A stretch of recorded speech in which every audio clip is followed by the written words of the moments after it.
Greetings and salutations, loyal viewers of this channel. My name is Sean, and today we gotta revisit the Daniel Penny case because currently the trial is going on, and a recent development has made clear something that we all suspected, which is the fact that Daniel Penny is only being charged in connection with the death of Jordan Neely because he's white. Because as we've discussed before, there is another individual who is on the video, despite the punch-in shot that just shows Penny and Neely in frame together, that assisted in the restraint of Neely, and we have discovered through a recent development that District Attorney Alvin Bragg has given that person immunity. Somebody who assisted in supposedly the manslaughter and the criminally negligent homicide that Daniel Penny is being charged with has gotten an immunity deal because he's non-white. Why wouldn't you just prosecute both of them if you believe this is a horrific crime? Now, we're going to get into this, we're going to break this down, but before we do, I want to thank everybody who supports this channel via actualjusticewarrior.com/join. Give me the money. Give me the money. Okay. So like I said, the trial is underway for the death of Jordan Neely. Daniel Penny, who was arrested immediately, turned himself in at the time that the warrant was issued against him, is the person who is being portrayed by the Manhattan District Attorney's Office, which is run by Alvin Bragg, as a villain, as a potential evil white racist. And this is due in large part to the fact that we had a viral image that was a portion of a viral video that people thought was very bad. However, what we heard at the time from the other passengers on the train and multiple times throughout the whole course of the lead up to this trial was the fact that Neely was going crazy, he was very threatening, everybody was concerned, and it appeared that Daniel Penny restrained him on behalf of the other passengers, and as a consequence of that restraint, Jordan Neely unfortunately passed away. There was no intention for murder or anything of the sort. This was a situation where somebody who was unbalanced, who by the way the city of New York knew was unbalanced, was allowed to wander the streets, ignored by his family, by the way, who suddenly came out and said, "Oh my God, our poor baby Jordan Neely," and then he ultimately ended up dying as a consequence of his actions. But Daniel Penny was castigated as a villain because he's a former Marine, he's an in-shape white man, and how dare you be a white man and actually step up in a situation that requires you to step up. In fact, the takes about this particular case were so bad that Emma Vigeland of the Majority Report says that you should just accept that from time to time you're going to get hit in the face on the New York City subway system, and you should just move away when you get hit in the face. I was hit at one point sitting on the subway by a man who was having a mental health episode. He sat next to me and he was elbowing and kind of flailing around and hit me in the face and in my body, and it was jarring, right? The idea that I would want him to be hurt in any way, I just didn't want to be near him in that moment because I understood something was going on here. Every one of us who's taken public transit has had this kind of situation, something similar happen, seeing someone struggling. That doesn't mean that our fear in that instance, and I was a little scared because I was hit. It's a problem. Like, it's people that need help. But my fear is not the primary object of like what we should be focusing on right now. It's the fact that this person is in pain. And so, like, the politics of dehumanization privileges the bourgeois kind of concern of people's, like, immediate discomfort in this narrow instance, as opposed to larger humanity and life. It's really freaking twisted. Yeah, Now, there have been a ton of developments in this particular case, including the immunity deal that I will talk about a little bit later on. But one of the things that we discovered that was released to the public that, of course, was being withheld as a lack of transparency maneuver by District Attorney Alvin Bragg was some body cam footage of people who were on the train at the time that Neely was going crazy. And I want you guys to see what the reaction is of somebody on the spot in that moment so you could understand it. The whole train was freaked out. He was either going to pull a gun, a knife, or said, "I'm willing to die, I'm willing to die." On cross-examination of the prosecution's witnesses, the defense played police-sworn body camera video of their statements to responding officers about what happened when 30-year-old Jordan Neely entered an F train on May 1st, 2023. He scared the living daylights out of him. That witness told the jury she's been riding the subway for over 50 years and has been threatened before, but this was the first time she said she was actually scared. She described Neely as resisting when Marine veteran Daniel Penny put Neely in a chokehold to restrain him. Not a hard chokehold, just enough to secure him in the guy's floor. She testified she left to go to the conductor and then also pressed an intercom button in the station to see when police might arrive because it had been a while. She also said she went over to thank Penny after. So this body cam footage to me is absolutely crucial because at the time you have a woman who has been riding the New York City subway for 50 years, and she says that despite the fact that she's been threatened before, despite the fact that she's seen criminality on the subway before, Jordan Neely was the first person in that 50-year time period to actually scare her. She also points out that Daniel Penny was not putting him in a difficult restraint or anything like that, and as you can see by the end of that tale where she said she went up and thanked Daniel Penny, she was grateful for this intervention, which was on behalf of her. Now, you guys might have also seen in that particular still image that they showed us on this CBS local news affiliate that there is another man who has his face blurred for some reason who is assisting in the restraint of Jordan Neely. Now, we will talk about this man again because he recently got an immunity deal, and I'm going to explain to you in great detail how awful that is. However, I do want to jump really quickly to a New York Post article on this particular case because we have other accounts from other witnesses that I want to read to you so you can understand the situation at hand. Again, from the New York Post, since the trial of Daniel Penny kicked off, witness after witness described the abject terror they felt while riding the Uptown F train as the unhinged homeless man Jordan Neely entered their car, snarling and threatening strap hangers. One teen testified that she was so frightened she thought she would pass out. Another woman says she was scared crapless, and a 29-year-old man said that he was pretty scared. All testified that they never experienced the type of acute panic while riding the train. Another woman on the train with her 5-year-old son told the jury, "I've taken the subway for over 30 years and I've seen a lot of unstable people, and this felt different to me." She demonstrated for the jury how she saw Neely lunging at people. When Penny took Neely to the ground, she said, "I felt very relieved because I was scared for my son." She was shocked to read in the paper that Neely had died because it didn't seem like his breathing was under distress. But on Tuesday, one was visibly petrified to be in that courtroom, with protesters outside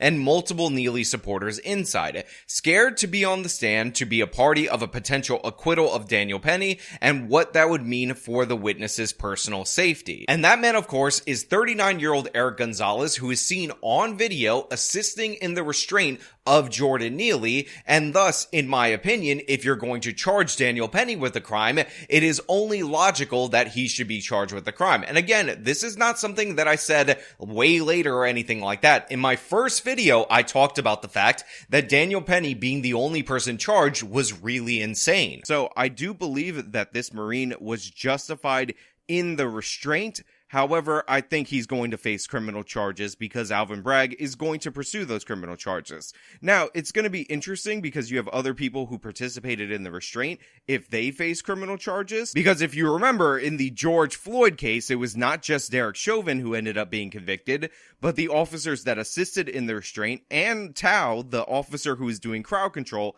were also convicted. But I'm guessing because Alvin Bragg is much bolder and much more racist than even the district attorney in Minneapolis or Keith Ellison, who is the attorney general, that we're going to just get a one-to-one prosecution of the white former Marine, and any other people who assisted in the restraint aren't going to be presented at all whatsoever. So look, I want to be 100% clear for everybody out there in the audience. I in no way, shape, or form am condemning the actions of Eric Gonzalez, except for the fact that he initially lied to law enforcement, which you definitely shouldn't do. The latest on the Daniel Penny trial. Today we heard from a subway rider who says he helped the Marine veteran hold down Jordan Neely as Penny kept Neely in a chokehold. The encounter would result in Neely's death in the subway. Eyewitness News reporter Darla Miles live in Lower Manhattan with more on today's testimony. Darla. Well, David, Eric Gonzalez testified he had no idea why Daniel Penny had Jordan Neely on the floor in a chokehold. He just said he saw someone restraining another person and he jumped in and tried to help. It wasn't until after the fact that he realized that Neely had died and that Penny had been indicted for involuntary manslaughter. He said he was so panicked that he took all of his vacation time, went into hiding, and when he was finally located by the Manhattan DA's office, he lied about what happened. The person that I'm condemning is Alvin Bragg, who has made this political prosecution and has decided that Eric Gonzalez's role in this particular attack, again, according to the theory of the prosecution, is not worthy of scrutiny because Eric Gonzalez is Latino, and in my opinion, that is in fact the deciding factor. Because remember, the theory of the prosecution is that even if Jordan Neely was potentially a threat, Daniel Penny used a disproportionate amount of force, deadly force in this particular scenario, didn't care for the life of Jordan Neely, and therefore he should suffer the consequences of his death because he acted completely irrationally. But the thing is, Eric Gonzalez is on video holding down Jordan Neely's hands and arms during the course of that chokehold. Who is the guy in the black hat? That's been one of the biggest unanswered questions in the death of Jordan Neely. Which apparently is objectively unreasonable force, according to the Manhattan District Attorney, and he now admits that he had no idea why this guy was pinned down in the first place. He just saw Daniel Penny pinning him down and decided that he was going to assist Daniel Penny based on nothing. Now, of course, it's not based on nothing. Jordan Neely was going crazy. Obviously, he was a homeless person. He looked extra sketchy. Daniel Penny, obviously a more clean-cut dude, so you can use your intuitions in that moment to realize who's at fault, why this restraint is happening, and act in accordance with those intuitions. But the fact of the matter is, the Manhattan District Attorney is arguing that Daniel Penny witnessing the craziness of Jordan Neely that was witnessed by all the other subway passengers is not justification enough for the chokehold. So how can Eric Gonzalez not be facing charges for aiding and abetting that completely unjustified use of force? Again, not according to me, according to the Manhattan District Attorney. It makes no sense. It is not logical. It has no sound reasoning to it at all whatsoever. Eric Gonzalez is seen in cell phone video, also trying to restrain Neely, as Daniel Penny maintains a chokehold. The 39-year-old father. So look, due to YouTube's terms of service and the way that they restrict me from showing some forms of violence, I can't really give you the full video, but trust me, if you go to the link in the description under where it says sources, you can find this segment that shows the video of Neely fighting back against this guy while he's restraining his hands, and you'll understand exactly what I'm talking about. But due to YouTube's terms of service, I can only show you the still images. But again, it is quite telling to me that District Attorney Alvin Bragg is assessing that Daniel Penny is this evil white racist monster, this absolute scumbag who attacked this innocent Bebe Angel Aladdin Michael Jackson impersonator just for trying to sing and bring pleasure to all these different various people. But this guy, Eric Gonzalez, who assisted in that without the knowledge that Daniel Penny had, who didn't turn himself in and in fact went into hiding and then lied to the police, is totally fine and totally in the clear. And in fact, he's using him to testify on behalf of the prosecution. The first to testify Tuesday morning, telling the court that he went into hiding when he found out Neely had died and that Penny had been indicted for involuntary manslaughter. The Bronx resident explaining that he did not see what led to the commotion but jumped in and tried to help, telling Penny at the time, "I'm going to grab his hand so you can let go. But at some point, Jordan Neely's body went limp and I let go." That's when Gonzalez said he tried to wake Neely and check for a pulse before leaving the scene to go to work. Gonzalez telling the court how Neely tried to break free from the chokehold, seen here tapping the leg of a bystander, asking him to tell Penny to let him go. Now, originally in my other video, I talked about the two individuals that assisted in this restraint. The other person that I was referring to is that guy standing up, but it looks like he did not actually physically assist in the restraint of Jordan Neely, despite the fact that he was being tapped on the leg and he observed this situation. So there was actually two, not three people involved in this, but my point still stands about Eric Gonzalez, who again, I am not condemning in any way, shape, or form, but according to the Manhattan District Attorney Alvin Bragg's theory of prosecution, should be just as culpable as Daniel Penny.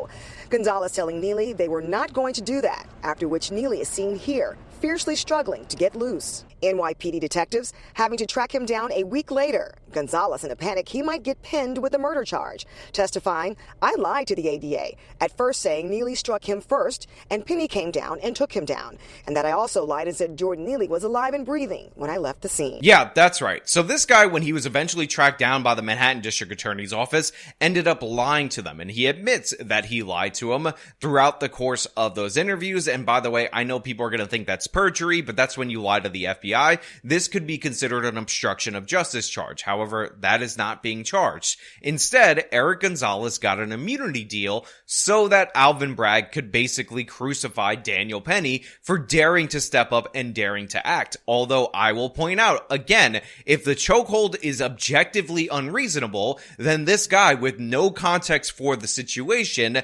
assisting in the chokehold should also be considered objectively unreasonable. In fact, you could argue, based on everything that went down with Eric Gonzalez, him not witnessing the craziness of Jordan Neely and then just jumping in on one side based on an assumption, him also lying to the police, him fleeing the scene of the crime, him having to be tracked down rather than being turned in, that Eric Gonzalez would be more guilty, more in the wrong, had more improprieties related to this particular case than Daniel Penny. But that's not the way that Alvin Bragg sees it. He's made it absolutely clear that he is looking for racial justice, which of course is injustice. That's what he's trying to pursue. So in this particular case, you have a situation where all of the charges that are definitely applicable to Daniel Penny are somehow removed from Eric Gonzalez, despite the fact that he is just as guilty, again, under the theory of prosecution, as Daniel Penny is. But that's the thing. We all understand what this case is about. It's about getting revenge. It's about shutting down a white person who dared to step up.